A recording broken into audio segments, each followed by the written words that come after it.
Հարգելի նախագահություն, հարգելի գործընկերներ, հրավիրյալներ, քաղաքական ուժերի ներկայացուցիչներ, նաև ես հատուկ ուզում եմ ողջունել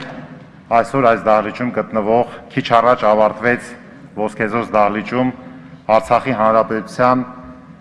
ազգային ժողովի պատվիրակության հետ հանդիպումը, ես հատուկ ուզում եմ ողջունել Արցախի Հանրապետության ազգային ժողովի ֆինանսա-բյուջետային եւ տնտեսական հարցերի հանձնաժողովի նախագահ պարոն Արտուր Հարությունյանին, խնդրում եմ ողջունենք եւ հույս հայտնում անպայման, որ Արցախի ազգային ժողովի եւ Հայաստանի Հանրապետության ազգային ժողովի համագործակցությունը այս նոր փուլում մի նոր մակարդակի անպայման կբարձրանա եւ մենք իսկապես մեր երկու հայկական հանրապետությունները միասնական կտանենք զարգացման նոր ուղղությամբ։ Հիմա հարգելի գործընկերներ, կոնկրետ թեմայի հետ կապված, նախ ես ուզում եմ ասեմ, որ մեր գործընկերները անպայման հարցի իրավունք կունենան նաև քաղաքական մեծամասնության մյուս ուժերին ՀԿ-ների եւ մյուսների կողմից, այդ հնարավորությունը կլինի, ինչքան որ ռեգլամենտը թույլ կտա, դրանից դուրս նաև կարող են ելույթներում հարցադրումներ լինել եւ անպայման ինտերակտիվ, այսպես պատասխաններ անպայման այդպես կազմակերպենք, որպեսզի չսահմանափակվենք 4 ռեգլամենտի շրջանակներում։ Հիմա ինչա կատարում մեր երկրում։ Մեկ բան մենք անպայման պետք է ասենք, որ հիմա մենք ապրում ենք ճգնաժամային դժվար ժամանակներ։ Թե ինչ գնահատականներ կտրվեն, մի քիչ կոշտ, մի քիչ մեղմ, մի քիչ չգիտեմ ծայրահեղացված, մի քիչ ավելի նուրբ, կարևորը նա է, որ մարդը Հայաստանի Հանրապետության քաղաքացին սկսի լավ ապրել եւ չտուժի, կամ շատ քիչ տուժի։ Հիմա մենք ինչ ունենք այս պահին։ Մենք պետքա չափելի խոսենք։ Մի քիչ ես մի քանի թվեր ասեմ, ինչքան հիշողությունս չի դավաճանում, մեր համախառն ներքին արդյունքը մոտավորապես պայմանական ասենք, որ 6.5 տրիլիոն դրամ է կամ 14 միլիարդ դոլարի սահմաններում, նաև այս վերջի անկումները հաշվի առած, դրա մասին կխոսեմ։ Հիմա ես միշտ ասել եմ սրա մասին, պետք է ասեմ, որ մենք գտնվում ենք այն փուլում, երևի պարոն Երիցյանը իր ելույթում կասի, որ վարկերի տեսակարար կշիռը համախառն ներքին արդյունքում աննախադեպ բարձր ցուցանիշի է հասել, այս թվերը հենց այնպես չենք ասում։ Ունենք մոտ 6.5 տրիլիոն դրամ ակնկալիք համախառն ներքին արդյունքի եւ ունենք մոտավորապես 4 տրիլիոնի մոտ մենք ունենք վարկեր ներարկված տնտեսության մեջ, որից 3.6 տրիլիոնը, պարոն Երիցյան, 3.6 տրիլիոնը բանկերի կողմից տրված վարկերն են եւ մոտավորապես 4-500 միլիարդ դրամը վարկային կազմակերպությունների, այսինքն երբ խոսում ենք վարկային կազմակերպությունների մասին, մի հատ դրա տեսակարար կշիռը փորձենք գնահատական տանք, թե ինչքան է բանկերի կողմից տրված վարկերի մեջ։ Ուրեմն 4.41 տրիլիոն դրամ, որից 3.6-ը բանկերի կողմից, այսինքն 17 բանկը տվել են մոտավորապես միջինի 7 միլիարդ դոլարից ավելի վարկային ռեսուրսներ։ Այսինքն հանրապետության կյանքում, հանրային կյանքում վարկերի նշանակությունը շատ մեծացել է։ Լավ է թե վատ է դա։ Տարբեր վերսաններ կան։ Ընդհանուր առմամբ տնտեսական կյանք, հանրային կյանքում վարկերի ներարկումը ես չէի ասի վատ է, բայց այնպիսի վարկեր պետք է լինեն, որի տակից ժողովուրդը դուրս գա։ Վարկը չպետք է լինի նենց, որ ի վերուս դատապարտված լինի այդ բիզնեսը։ Ստեղից մի եզրակացություն, որ երբ որ բանկերը որոշակի տոկոսներով վարկեր են տալիս, իրանք պետքա լուրջ վերլուծություններ ունենան, թե տնտեսական կյանքում, տարբեր ճյուղային ոլորտներում ինչ շահութաբերություններ կան մեր երկրում։ Լավ շահութաբերությունները, միջինը, ցածրը թե ինչ է, որպեսզի իմանանք, որ երբ որ դու վարկ ես տալի, տեսեք, պարզ բան եմ ասում, վարկ ես տալի, դատապարտում ես այդ վարկառուին միանգամից, որովհետև շահութաբերություն չի ունենալու, թե հակառակը ինքը որոշակի լավ կյանքի ապագայա կանխատեսում։ Դե կարաք միանգամից ասեք ախպեր ջան, դու քո ռիսկը վարկ ես վերցրել, մտածեիր ինչ վարկ ես վերցրել, չմտնեիր այդ վարկի տակ, այդ դեպքում հարց առաջանում, բայց կյանքը կարող է կանգ առնի առանց այդ վարկերը վերցնելու, թե մենք բնականon շատ երջանիկ կարող ենք առաջ շարժվել։ Սա է միտքը։ Այսինքն վարկային քաղաքականության մեջ պետք է լինի գաղափարախոսություն։ Այդ գաղափարախոսությունը ես չեմ ուզում պաթոսով բաներ ասեմ, պետք է լինի անպայման հայրենասիրական, ոչ, բայց դա պետք է լինի ողջամիտ։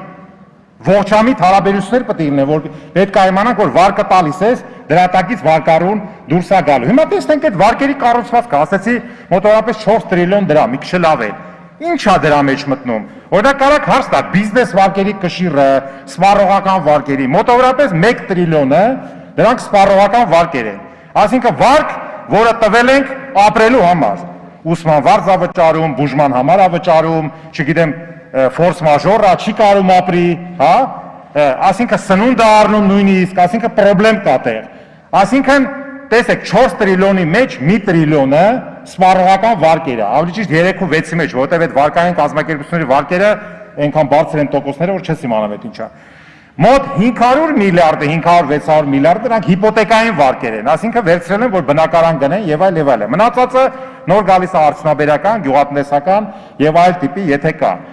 Կենտրոնական բանկը պետք է այստեղ կարողանա ներկայացնի, թե այդ կառուցվածքը վարկերի, չէ՞ որ կառուցվածքը շատ կարևոր նշանակություն ունի, կարողանում է խթանի կյանքը, հանրային կյանքը, տնտեսական կյանքը, թե հակառակը, կան տես ցուցանիշներ, թե չկան։ Մեր կարծիքով մենք կարծում ենք, որ երբ որ խոսքը գնում է վարկային արձակուրդների հաճախ օգտագործում համաներում բառը, ես հեռու եմ այն մտքից, ես կողմ եմ, որ մենք պրոֆեսիոնալ բանով գնանք։ Այդ որ ասում ենք համաներում, դա չի նշանակում, որ այդ պետքա ավանդատուներին սննկացնենք, ոչ, քավ լիցի, ես հեսա կբացատրեմ ինչու՞մն է բանը։ Ինքը ավելի շատ արձակուրդի համաներումից դեպի արձակուրդ, այսինքն ես ինքս հեղինակ եմ, պարլամենտը երկրորդ ընթերցմամբ եւ ամբողջությամբ ընդունեց,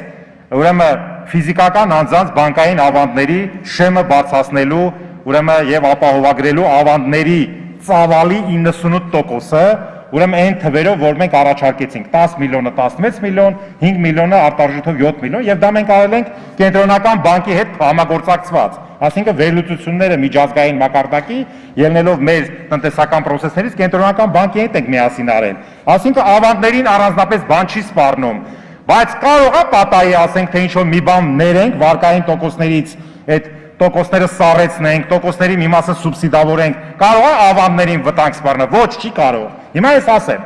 երկու կոմպոնենտ։ Որպես կանոն մեկը դա պետական բյուջեն է, պետական բյուջեն պետք է պատրաստ լինի, ինչի համար է պետական բյուջեն, ինքնանպատակ չի, իր ծրագրերը կատարի եւ մարդկանց կյանքը լավացնի, ասենք եթե մենք ասում ենք սոցիալական բնույթ ունի եւ այլն կամ այլ բնույթներ, բյուջեն պետք է պատրաստ լինի ֆորս մաժորի պարագայում, եթե ճգնաժամ է, որտեղ մարդիկ մեղավոր չեն որ աշխատանքը կորցրել են, որտեղ պանդեմիա է, համավարակ է, խնդրեմ է, եթե պանդեմիայի process-ը նենց է կառավարվել, որ մենք ունենք այս վիճակը ճգնաժամային, բարի պետք է ոչ ստանդարտ գործիքներ կիրառենք, չպետք է դասագրքային ճշմարտություններ ասենք, բյուջեն սենց անում, սենց պետք է անենք։ Եվ որ տենց ելներ ես հիմա հարց եմ տալի կառավարությանը։ Ապրիլ ամսին բերել էին, ասել էին տնտեսական անկման ցուցանիշը 2% առնելու, իսկ աճը 4.9% էր։ Ես ասեցի գալու եկել է ազգային ժողով, այդ -2%-ը շատ քիչ է, ավելի բարձր է։ Եվ այսօր կենտրոնական բանկը արդեն տվել է մի շաբաթ է կանխատեսումները մինչև տարեվերջ -6.2%, բայց հիմա այսօրվա դրությամբ կարող է ամիս ու կես հետո դա դառնա -8%, աստված մի արածի -10%։ Ինչ ենք անելու։ Կամ հարկային մուտքերը տվել է որ կրճատման -12%։ Նշանակում է պետք է այդ բյուջետային ռեսուրսը նենց կառավարենք, որ հիմնական գերակայությունները ինչ որ տված է, օրինակ աշխատատեղեր չփակվեն, շատ մասսայական, հա, աղքատությունը շատ չավելանա, հնարավորինս զսպենք եւ ճիշտ է իհարկե արված որ վերաֆինանսավորման տոկոսադրույքը այսօր կազմում 4.25%, այսինքն փողը էժանացրել է, ճիշտ է արել։ Փողը եթե թանկացնես, խնդրեմ է, այդ փողը ոչ մեկ չի վերցնի։ Այսինքն մենք պետք է հասկանանք այդ միտումները տնտեսության մեջ, կենտրոնական բանկը շատ լավ վերլուծական կարողություններ ունի։ Առանց պանդեմիայի էլ միջև համավարակը շատ համակարգաստեղծ ձեռնարկությունները վաճառվում էին Հայաստանում։ Ինչի են վաճառվում, չեմ ուզում անուններ ասեմ, էներգետիկայի ոլորտում, հեռահաղորդակցության ոլորտում, որտեղ շահութաբերությունը ընկել էր այստեղ Հայաստանում, առանց այս համավարակի էլ։ Իսկ այդ դրանք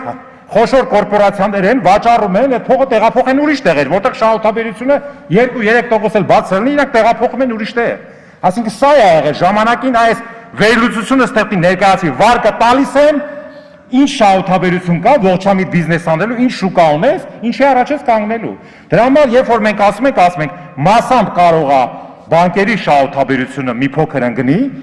թե ոնց են կարգավորում, դա երկրորդ հարցն է։ Պարտադիր չի որ սպրեդը ելնի, չգիտեմ, այսքան տոկոս։ Չնայած կարան հիմնավորեն, որ ոչ, մենք այդ սպրեդը 4%-ը կամ 3%-ը կամ 5%-ը, եթե մի հատ ձեռ տանք նրան, ապվալ կլինի։ Իսկ ով է ասել, որ կլինի, եթե ժամանակին 10% էր վարկի, բանը ավանդի եւ վարկի տոկոսը հիմա ընդունենք իջել է 5% կամ չգիտեմ քանի տոկոս։ Չենք կարող կես տոկոս կամ մի տոկոս այդ սպրեդից իջացնենք, որպեսզի ոչ ավանդատուն դուժի, ոչ վարկարուն։ Եվ իհարկե նաև բյուջետային գործիքը, որ ինչ որ մասնակի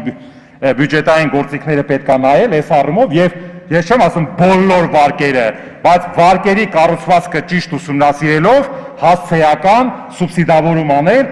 ուզում եք դրեք արձակուրդ, ուզում եք դրեք մի այլ բան, դրանից էությունը չի փոխվում, բայց որ պետք է մենք չթողենք փակվեն աշխատատեղեր, չսննկանան մարդիկ, դրա համար ուրիշ գործիքներ էլ են արել։ Սննկաշման շեմը բարձրացինք 1 միլիոնից 2 միլիոն, արգելադրումը 500,000-ից ուրեմն 1.5 միլիոն, դույժերը ապարքների հարկերի կրկնակի կիսեցինք օրական, այսինքն ընդհանուր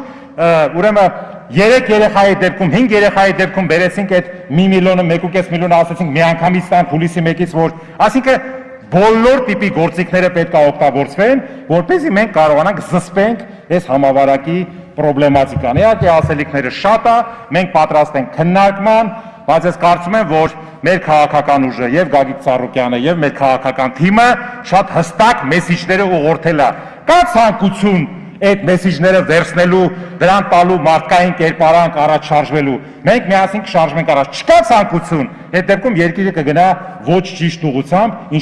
ինչի մասին մենք արձանագրում ենք։ Շնորհակալություն։